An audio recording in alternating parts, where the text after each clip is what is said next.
Selamat malam pemirsa, malam hari ini selama 2 jam penuh kami akan menyoroti tentang bencana besar yang melanda bagi penegakan hukum dan konstitusi di negeri kita setelah tertangkap tangannya Ketua MK Akil Mukhtar.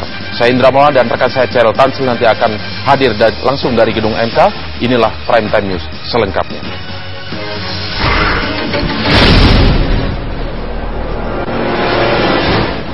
Saya bersumpah. Saya berjanji. Bahwa saya akan memenuhi kewajiban hakim konstitusi.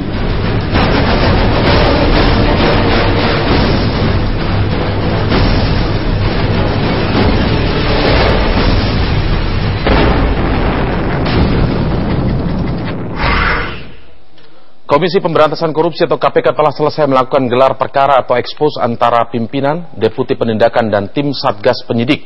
Hasilnya sejumlah orang ditetapkan menjadi tersangka. Gelar perkara tersebut berkaitan dengan peristiwa penangkapan Ketua Mahkamah Konstitusi Akil Mukhtar yang diduga menerima suap Rabu malam. Dari 13 orang yang diperiksa, KPK menetapkan status 6 orang yang terjaring dalam operasi tangkap tangan sebagai tersangka. Dalam konferensi persnya, KPK juga menunjukkan barang bukti berupa sejumlah uang dalam bentuk dolar Singapura dan dolar Amerika yang nilainya setara 3 miliar rupiah, serta sejumlah uang dalam bentuk pecahan 100 dan 50 rupiah, masuk kami 50 ribu rupiah dengan total 1 miliar rupiah.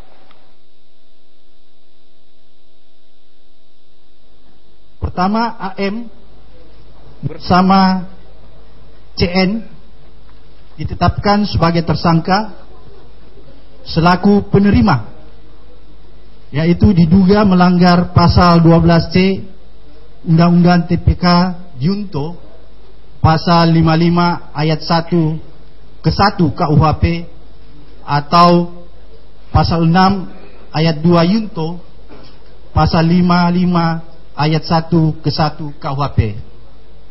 Kemudian yang kedua, ditetapkan sebagai tersangka HD dan CAN selaku pemberi.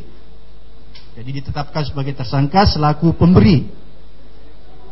Kemudian diduga melanggar pasal 6 ayat 1 huruf A Undang-Undang Tindak Pidana Korupsi Junto, pasal 55 ayat 1 ke 1 KUHP. Sejumlah pihak mengecam keras tindakan Ketua MK Akil Mukhtar yang diduga menerima suap dan tertangkap tangan KPK. Selain diminta dipecat secara tidak hormat, lembaga anti rasuah juga diminta menuntut Akil Mukhtar dengan hukuman mati. Jengkel dan kecewa dengan perbuatan Ketua MK Akil Mukhtar, mantan Ketua MK Jimli Asidik mengusulkan agar mantan politisi Golkar itu diberikan hukuman mati. Kalau menurut saya ini pantasnya itu pidana mati. Walaupun di undang-undang tidak ada, tapi kan KPK bisa minta. Kan ini kan Ketua MK harus jadi teladan di rumah jabatan lagi. Usulan Jimli pun turut disetujui anggota DPR, mengingat Mahkamah Konstitusi merupakan cermin lembaga hukum tertinggi. Kalau memang proses hukumnya nanti secara bukti itu memang memenuhi semua persyaratan, demi rasa keadilan, idenya Pak Jimli itu cukup menarik. Sungguh mengejutkan kita semua, dan ini adalah tsunami ya di dunia peradilan kita. Dan saya betul-betul kaget ya. Pengamat hukum pidana Yenti Garnasi berpendapat usulan ini tidaklah berlebihan, apalagi Undang-Undang Korupsi membuka ruang hukuman mati bagi pejabat negara yang terlibat rasuah. Kejahatan termasuk korupsi kalau dilakukan oleh pejabat-pejabat publik, apalagi pejabat negara, itu maka bisa diperberat dengan sepertiganya. Artinya apa? Artinya bahwa kalau misalnya 20 tahun bisa lebih tinggi dari itu, atau kalau itu seumur hidup bisa langsung ke pidana mati dong, bisa saja gitu. Jadi fasilitas undang-undang ada. Akil Mukhtar merupakan pimpinan lembaga hukum tertinggi pertama yang tertangkap tangan KPK karena diduga melakukan tindak pidana korupsi. Maka hukuman mati dianggap wajar mengingat MK merupakan lembaga konstitusional tertinggi. Tim Liputan Metro TV. Presiden Yudhoyono mengaku terkejut dengan penangkapan Ketua Mahkamah Konstitusi Akil Mukhtar, anggota DPR Khairunisa dan 3 orang lainnya. Menurut Presiden, kasus ini menjadi pelajaran untuk semua. Presiden pun menekankan pentingnya lembaga dan penegak hukum bersikap adil dan tidak bermain-main dengan politik apalagi uang. Lembaga manapun itu dipersyaratkan untuk bersikap adil. Tidak main-main dengan politik ketika harus menentukan keadilan dan kebenaran, dan apalagi bermain-main dengan uang untuk sebuah kebenaran dan keadilan. Berat tugas seorang hakim Mahkamah Konstitusi dan hakim manapun sejatinya.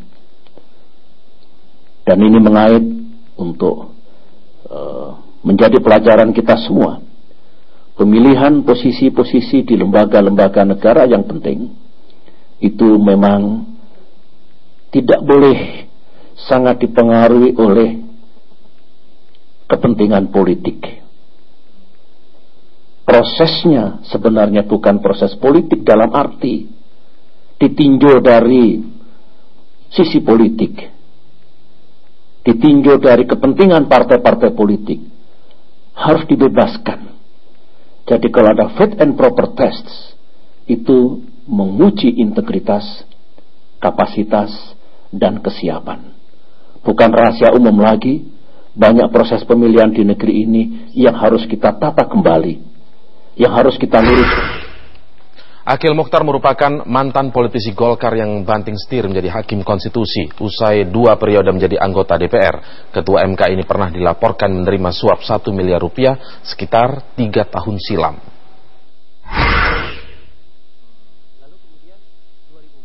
Adalah Refli Harun, praktisi hukum yang saat menjadi kuasa hukum calon Bupati Bengkulu Selatan Dirwan Mahmud, pernah melaporkan dugaan suap kepada Akil Mukhtar ketika menjadi hakim konstitusi. Fakta yang saya ungkapkan yang mungkin agak keras pada waktu itu, yaitu melihat uang 1 miliar dalam bentuk dolar yang menurut pemiliknya akan diberikan kepada salah seorang hakim, dan hakim tersebut ya Pak Akil Mukhtar. Dengan kejadian ini, ya mudah-mudahan ini sedikit membersihkan nama saya, bahwa saya pada waktu itu ketika berbicara bahwa ada hakim konstitusi yang memeras, ya kan, itu tidak salah begitu ya. Akil Mukhtar merupakan sosok ketiga yang menjabat Ketua MK menggantikan Mahfud MD. Pria kelahiran Putu Sibau ini menang 7 suara dari total 9 suara hakim MK pada 3 April 2013. Mantan politisi Golkar ini menjanjikan MK sebagai lembaga yang independen.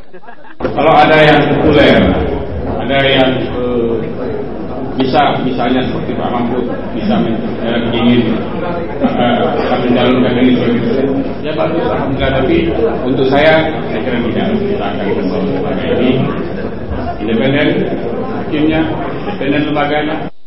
Sebelum duduk menjadi anggota Hakim Konstitusi, mantan advokat ini menjalani karir politik sebagai anggota DPR dari fraksi Golkar selama 2 periode.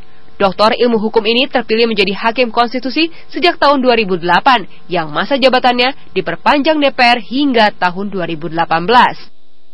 Akil kembali dilantik sebagai Hakim Konstitusi bersama mantan Menkumham Patrialis Akbar dan Maria Farida oleh Presiden Susilo Bambang Yudhoyono 13 Agustus 2013.